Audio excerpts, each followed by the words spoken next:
महाभारत का भयानक युद्ध समाप्त हो चुका था। कौरवों का अंत हो गया था और पांडवों को विजय प्राप्त हुई थी। लेकिन इस विजय के बाद भी उनके मन में शांति नहीं थी। युद्ध में लाखों योद्धाओं का विनाश हुआ था, अपने ही भाई बंधु, गुरु और रिश्तेदारों की मृत्यु हुई थी। इस कारण पांडवों को ब्राह्मण हत्या और कुल नाश का भारी पाप लग गया था।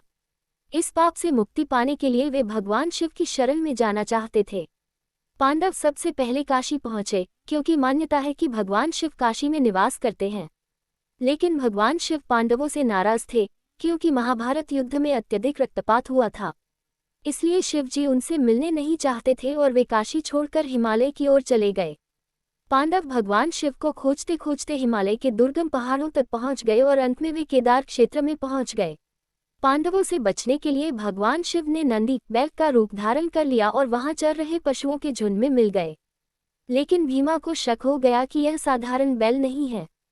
भीम ने अपनी विशाल शक्ति का प्रयोग किया और दो विशाल पहाड़ों के बीच अपने पैर फैलाकर खड़े हो गए, ताकि कोई भी पशु वहां से निकल न सके।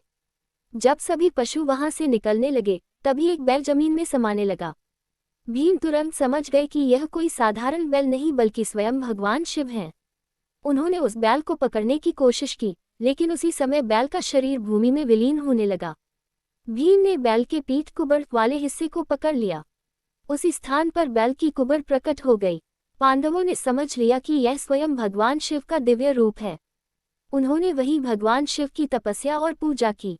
पांडवों की भक्ति से प्रसन्न होकर भगवान शिव प्रकट हुए और उन्हें उनके पापों से मुक्त कर दिया। यही स्थान आगे चलकर केदारनाथ ज्योतिर्लिंग के नाम से प्रसिद्ध हो गया।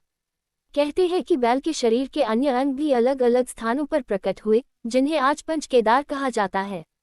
केदारनाथ टेम्पल बैल की पीठ, तुंगनाथ टेम्पल भुजाएं, रुद्रनाथ टेम्पल मुख, मध्य महेश्वर टेम्पल नाभि, कल्पेश्वर टेम्पल जटाएं। पांडवों ने इन सभी स्थानों पर मंदिर बनवाए और भगवान शिव की पूजा की।